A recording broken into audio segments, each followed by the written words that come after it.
mundo salta como un caballo aguijoneado por la propia conducta ambiciosa, egoísta del ser humano. Pero para nosotros que conocemos la palabra de Dios, todo esto es una evidencia de que el Señor Jesús está volviendo. Ahora cuidado, mira, no vamos a salir diciendo que Jesús va a volver mañana, pero debemos vivir como si Jesús volviera hoy, estar preparados como si Jesús viniera hoy, permanentemente.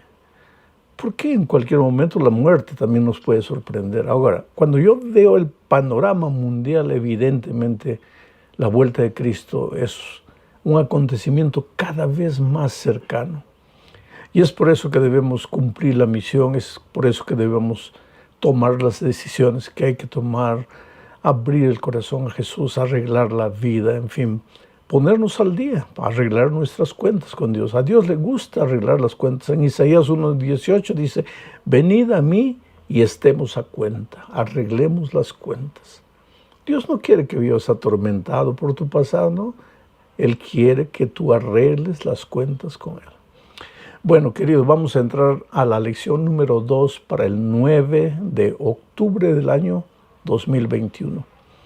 El título de la lección es la lección de historia de Moisés, porque antes de entrar a la tierra prometida, después de los 40 años de peregrinaje, Moisés le recordó al pueblo la manera extraordinaria como Dios había cuidado a sus hijos a lo largo del desierto. Y nosotros también ya estamos a las puertas de entrar a nuestra tierra prometida, a nuestra Canaán celestial. Y es bueno que recordemos nuestra historia, recordemos las lecciones del pasado. La sierva de Dios dice, nada tenemos que temer con relación al futuro, a no ser que nos olvidemos la manera maravillosa como Dios nos condujo en el pasado. A Israel, por ejemplo, en el desierto, a pesar de sus terquedades, a pesar de su rebeldía, a pesar de sus caídas brutales, a pesar de su incredulidad, porque eran seres humanos, tenían un Dios todopoderoso, pero pues se dejaban contagiar por la cultura de sus días. Pero a pesar de todo eso, Dios los protegió, los cuidó. De noche y los acompañaba una columna de fuego para calentarlos, para iluminarlos. De día, una nube que los protegía del calor. ¡Qué Dios maravilloso tenemos! Hoy también, a pesar de las dificultades que enfrentamos en la vida, ¿acaso no falta pan? Un pan simple, agua, no falta una ropa para vestir. Claro que sí, Dios es bondadoso. Y nada nos da por merecimiento, porque merecer, no merecemos nada, querido. Por las incoherencias de nuestra vida, no merecemos nada de bueno. Podemos hasta reclamar, exigir, pero por nuestras incoherencias no merecemos nada. Todo el Señor nos da por gracia. Entonces, Moisés, antes de entrar a la tierra prometida, les recordó algunas cosas. Recuérdate que el título general del trimestre es el mensaje de la verdad presente. Entonces, cada lección de la semana hay que relacionar con el mensaje de la verdad presente. El mensaje de la verdad presente es el mensaje que dio Dios a su pueblo hoy, en los tiempos finales de la historia. ¿Cómo podremos encontrar ese mensaje de la verdad presente? Allá en el libro de Deuteronomio. Ese es el desafío que tenemos. En primer lugar, parte del mensaje de la verdad presente hoy es el tema de la intercesión de Cristo en el santuario celestial, el tema del juicio venidero. Ahora mira que Moisés en el libro de Deuteronomio, Éxodo, en fin, en todo el Pentateuco, aparece como un símbolo, como un prototipo de Jesucristo realizando su ministerio de intercesión en el santuario celestial. Leo, para que tengas una idea de esto, Éxodo 32, versículos 31 y 32. Dice así: Entonces volvió Moisés ante Jehová y le dijo: puesto que este pueblo ha cometido un gran pecado al hacerse dioses de oro, te ruego que perdones ahora su pecado, y si no, bórrame del libro que has escrito. Interesante, esto sucedió mientras Moisés estaba en el monte Sinaí recibiendo las tablas de piedra. Abajo el pueblo estaba adorando al becerro de oro. Cuando Moisés bajó, Dios estaba indignado con la idolatría del pueblo y lo iba a destruir, lo iba a borrar del mapa. Pero entonces Moisés se presenta a Dios y le dice: Señor, perdona a este pueblo, hemos pecado. Él se identifica con el pecado del pueblo. Cuando él estaba en el monte no había hecho nada de malo. Así como Jesucristo vino y se identificó con el pecado del mundo, de tal manera que cuando murió en la cruz del Calvario dijo: Dios mío, ¿por qué me has desamparado? Dios no lo había desamparado, pero él cargaba el pecado de todos los seres humanos de todos los tiempos, y el pecado hacía separación entre Dios y su Hijo. Moisés también no había pecado, pero eso: Señor, pecamos, pero perdona al pueblo. Y si no lo vas a perdonar, Señor, bórrame del libro de la vida. La intercesión de Moisés es un símbolo de la misión intercesora de Cristo en el santuario celestial, porque nosotros sabemos que en estos momentos el juicio está siendo realizado, el juicio de todas las naciones, pero tenemos un abogado, un intercesor en el reino de los cielos, que es Jesucristo. Eso dice Primera de Pedro, capítulo 2, versículo 24. Dice: ¿quién llevó él mismo nuestros pecados? Él mismo, Cristo. Nuestros pecados en su cuerpo sobre el madero, para que nosotros, estando muertos a los pecados, vivamos a la justicia, y por cuya herida fuisteis sanados. Cristo, nuestro intercesor, así como Moisés fue el intercesor en el Antiguo Testamento, en el tiempo de Israel en el desierto. Vamos a la segunda parte de la lección. Tú sabes que parte del mensaje de la verdad presente es la profecía. Inclusive, el mensaje del tercer ángel comienza cuando termina la profecía de los 2300 años de Daniel 8:14. Mi tema no es la profecía, yo no voy a interpretar la profecía. Pero el libro de Daniel, el libro de Apocalipsis están llenos de profecías, y Dios ha llamado a un pueblo para proclamar, para enseñar esas profecías, sin olvidarse que el tema central de cualquier profecía es finalmente la salvación que Cristo ofrece a los pecadores. Pero en el Antiguo Testamento, en los tiempos de Moisés, también el pueblo era un pueblo de profecía. Miren, les voy a leer un texto, Números 14:34, dice así: conforme al número de los días de los 40 días en que reconocisteis la tierra, llevaréis vuestras iniquidades, 40 años, un año por cada día.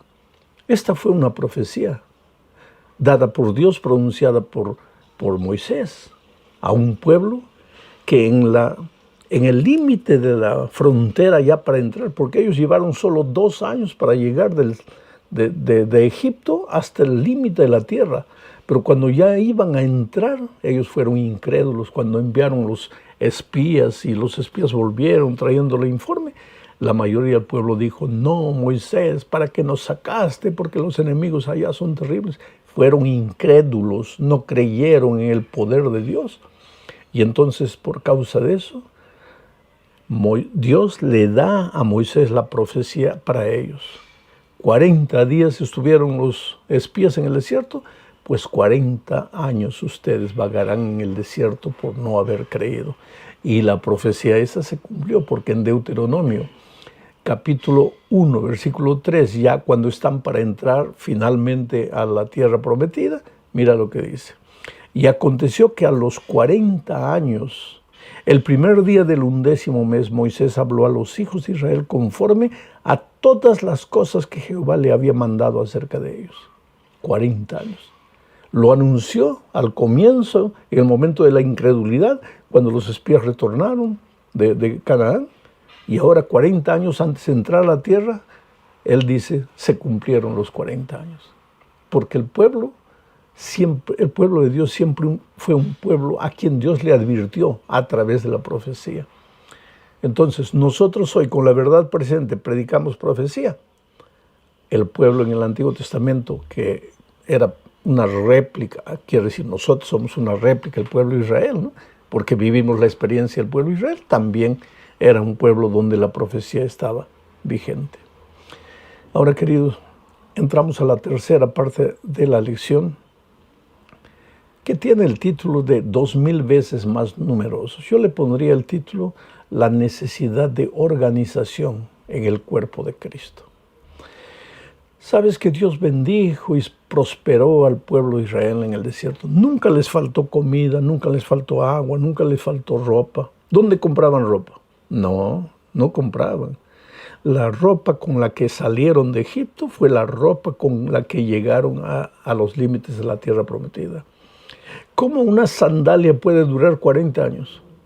¿Cómo un vestido, una túnica, qué tela, qué paño debe durar 40 años? Pero es que ahí estaba la obra maravillosa de Dios, cuidando a su pueblo, protegiendo a su pueblo. Y no solo cuidándolo, sino haciendo que se multiplicase. El pueblo crecía en medio del peregrinaje. Nosotros también, mientras peregrinamos hacia nuestro hogar celestial, ¿acaso no recibimos la bendición de Dios?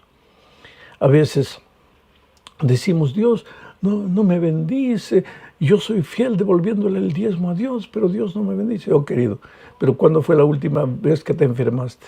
¿Y cuánto ahorraste solo del dinero que habrías gastado en el diezmo, en remedios? Ah, pues Dios, ¿cómo no me bendice? Claro que te bendice. Por eso yo ya les he dicho, cada mañana cuando entro a la ducha para bañarme, yo alabo el nombre de Dios mientras el agua me está corriendo por el cuerpo. Digo, Señor, gracias porque estoy vivo, porque estoy sano. Gracias porque terminando el baño yo sé que tengo un pan, aunque sea un pan seco, pero tengo un pan para comer. Claro que Dios te bendice. Y Dios bendijo al pueblo de Israel en el desierto. Y ellos crecieron y se multiplicaron, pero cuando el pueblo crece hay un problema. Mira lo que dice los versículos 9 y 10. Estamos en el libro de Deuteronomio, capítulo 1. Y les dijo, en aquel tiempo, durante la caminata por el desierto, yo os hablé y os dije, yo solo no puedo llevaros. Jehová vuestro Dios os ha multiplicado tanto que hoy vosotros sois tan numerosos como las estrellas del cielo. Jehová Dios de vuestros padres os haga 1000 veces más numerosos de lo que ahora sois y os bendiga como os ha prometido. Qué lindo, querido, como Dios había prosperado a su pueblo, lo había multiplicado.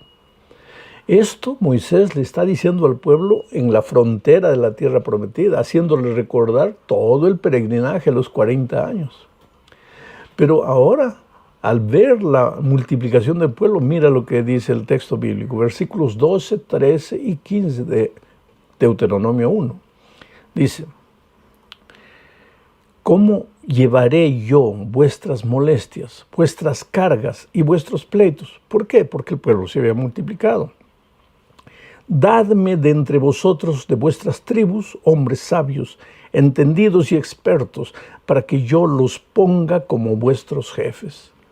Entonces, dice Moisés, tomé a los principales de vuestras tribus, hombres sabios y expertos, y los puse como jefes sobre vosotros, jefes de 1000, de 100, de 50 y de 10, y gobernadores de vuestras tribus. Interesante. En vista de la multiplicación del pueblo, ahora surge la necesidad de organización. Moisés solo no puede dirigir. Entonces organiza jefes para 10, jefes para 100, jefes para 1000, para organizar al pueblo, para facilitar el liderazgo. Eso fue con el pueblo de Israel en el desierto. Ahora, hoy día nosotros, ¿cuál es el mensaje de la verdad presente?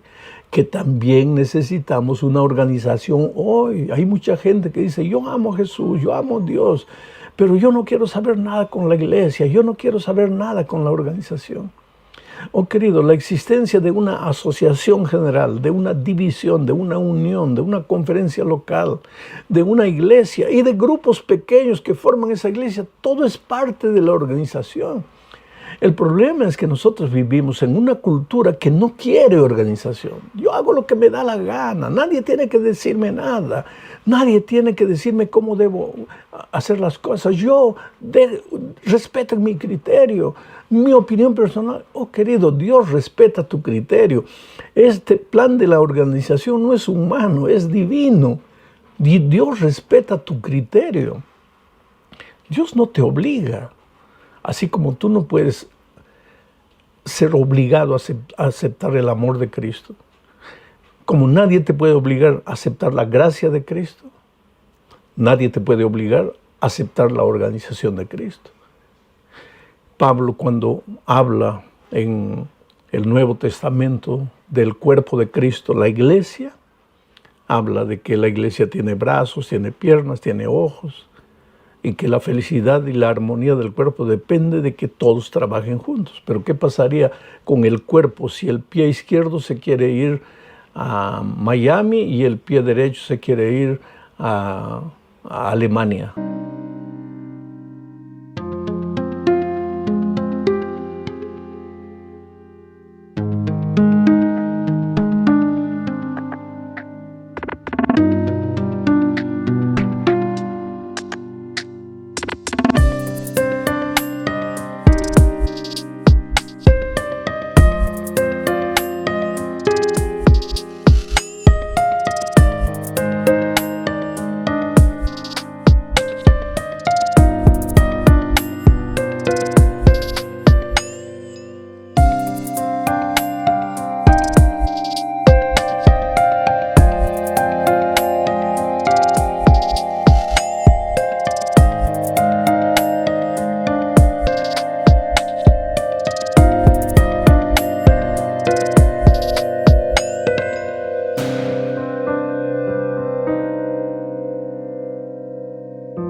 ¿Qué le pasaría al cuerpo?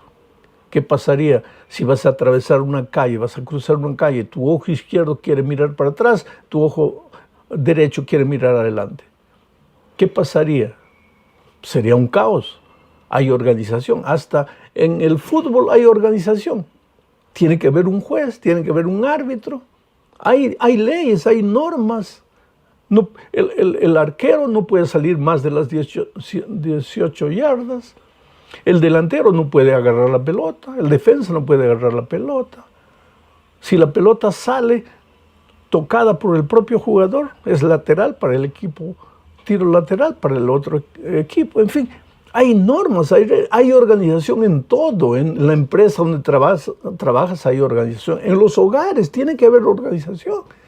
¿Por qué tenemos que estar contra la organización? No es posible. El pueblo que predica la verdad presente tiene que ser un pueblo respetuoso de sus líderes. Pero pastor, los líderes cometen errores. Por eso parte de la organización es que la iglesia se reúna cada 3, 4, 5 años en lo que llamamos congresos cuadrienales, en fin, para revisar el trabajo de los líderes. Y si alguien usó mal el poder, entonces la iglesia puede retirarlo y colocar otra persona para dirigir. Es que la iglesia es organización. Bueno, vamos a la cuarta parte del estudio de esta semana, hablando de Cades Barnea. Sabes que cuando los israelitas, porque en el desierto durante toda su caminata, ellos fueron rebeldes. Mira, hasta cuando Moisés sacó el agua de la roca, el pueblo ya estaba rebelde. Por eso es que Moisés casi que perdió la paciencia y golpeó la roca. Por eso, a pesar de que Moisés es usado como un símbolo del intercesor, Cristo no dejaba de ser un ser humano como cualquiera, cometió errores, perdió la paciencia, porque el pueblo era rebelde. Pero entonces, el pueblo, por causa de su rebeldía, iba a morir en el desierto. ¿Por qué Dios no dejó que ese pueblo rebelde, terco, muriera en el desierto? Números, capítulo 14, versículos 15 y 16. Ahí Moisés habla con Dios y mira lo que le dice. Si haces morir a este pueblo como a un solo hombre, las gentes que hayan oído tu fama dirán, Por cuanto no pudo Jehová introducir a este pueblo en la tierra que había jurado darle, los ha matado en el desierto. Interesante el raciocinio de Moisés. El pueblo merecía morir en el desierto, pero Moisés le dice a Dios, Señor, pero ¿y la gente de afuera, que no es de tu pueblo, qué va a pensar? Tú eres Dios grande, misericordioso. Va a pensar que tú no amaste a tu pueblo. O entonces va a pensar que porque no tuviste el poder necesario para hacerlos entrar en la tierra prometida, los has matado. Pero entonces mira la respuesta divina. Porque hoy en el mundo también, querido, hoy también en el mundo nosotros, el pueblo de la verdad presente, hoy también nosotros testificamos del amor de Dios. Aquel pueblo terco, teimoso, Moisés dice, no lo mates, Señor, porque ellos son un testimonio de tu amor y de tu poder. Si tú los matas, ¿qué van a decir los otros? Hoy también nosotros, con nuestra vida, somos un testimonio del poder y del amor de Dios, de la misericordia y de la gracia de Jesucristo. Ahora, si eras un borracho, drogadicto, perdido y Dios te encontró y te rescató, ¡qué manifestación del poder de Dios! El pueblo piensa, ese es el Dios que yo quiero, un Dios transformador. Pero si tú te bautizaste y sigues ahí emborrachándote, andando por tus caminos, entonces, ¿cuál es el poder de Dios? ¿Dónde se manifestó el poder de Dios? Mira lo que dice Efesios capítulo 3, versículos 8 al 10. A mí, que soy menos que el más pequeño de todos los santos, está escribiendo Pablo, me fue dada esta gracia de anunciar entre los gentiles el evangelio de las insondables riquezas de Cristo y de aclarar a todos cuál sea el plan del misterio escondido desde los siglos en Dios, el creador de todas las cosas, para que la multiforme sabiduría de Dios sea ahora dada a conocer por medio de la iglesia a los principados y potestades en los lugares celestiales. O sea, el evangelio llegó a nuestra vida para que la multiforme sabiduría de Dios sea manifestada al mundo. ¿A través de qué? A través de su iglesia. Ahora, si yo tengo el evangelio y no vivo el evangelio, entonces estoy hablando mal de Dios y el pueblo va a hablar mal de Dios por causa mía. ¿Qué Dios es ese que no es capaz de transformar mi vida? ¿Qué Dios es ese capaz de no hacerme entrar en la tierra prometida? Tú te das cuenta de la responsabilidad de la iglesia. Oh, querido, llegamos al fin de este estudio hablando de la iniquidad de los amorreos. Sabes, en Génesis 14, versículos 18 y 19, Dios le promete a Abraham algo interesante. Vamos a leer. Aquel día hizo Jehová un pacto con Abraham diciendo, a tu descendencia daré esta tierra. ¿Qué tierra? La tierra de Canaán, la tierra prometida. Desde el río de Egipto hasta el río grande, el Éufrates. La tierra de los ceneos, los ceneseos, los amorreos. Dios le prometió a Abraham, te voy a dar toda esa tierra. Entonces, delante de la promesa de que Dios le daría la tierra, Abraham pregunta, pero Señor, ¿y cuándo? Y Dios le responde en los versículos 15 y 16. Tú en tanto te reunirás en paz con tus padres y serás sepultado en buena vejez. Y tus descendientes volverán a esta tierra, a Canaán, en la 4ª generación. ¿Por qué?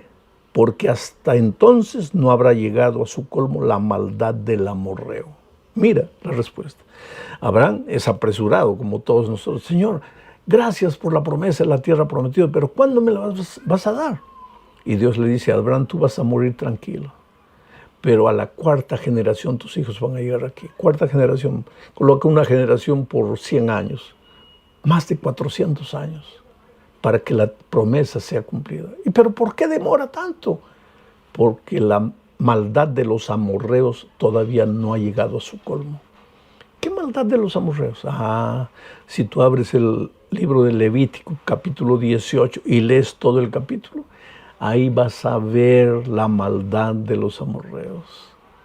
Era un pueblo que no tenía simplemente valores ni principios morales. Cada uno hacía lo que quería, vivía como quería. El hijo...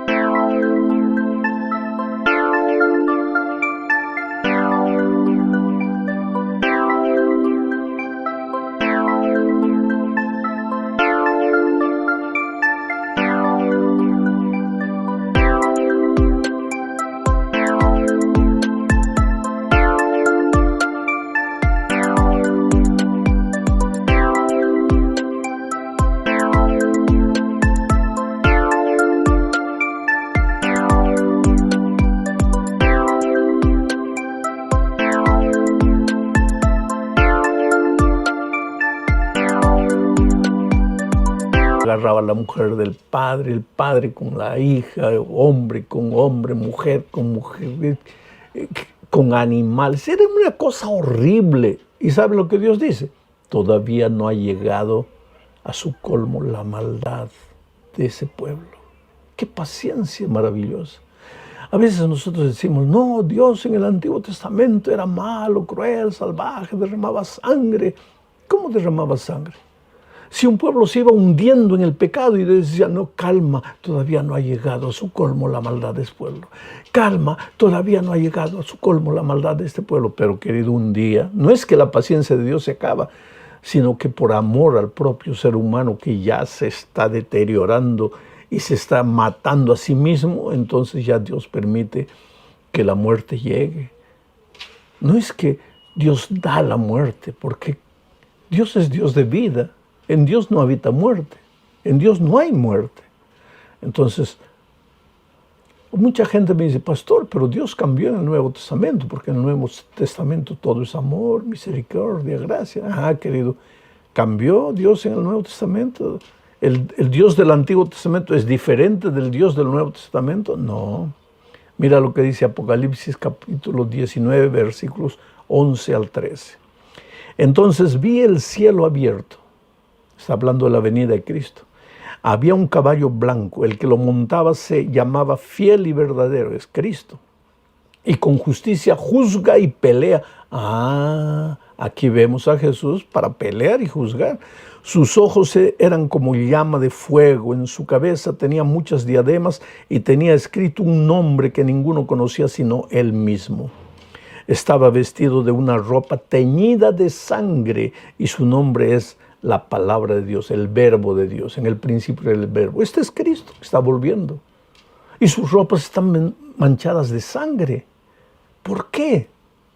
Si es un Dios de amor en el Nuevo Testamento. Ah, ahora vas a entender por qué sus ropas están manchadas de sangre. Isaías capítulo 63, versículo 1 al 3, trae la respuesta. Pregunta el profeta, ¿quién es este que viene de Edom, de Bosra, montado en su caballo blanco, el Cristo, ¿no? ¿Quién es este que viene de Edom, de Bosra, con vestidos rojos manchados de sangre? Este vestido con esplendidez que marcha en la grandeza de su poder. Yo es la respuesta. Yo. Cristo responde, yo, el que hablo en justicia, grande para salvar. ¿Y por qué es rojo tu vestido y tus ropas son como la de aquel que ha pisado en el lagar? Y él responde, he pisado yo solo el lagar. De los pueblos nadie había conmigo. Los aplasté con ira y los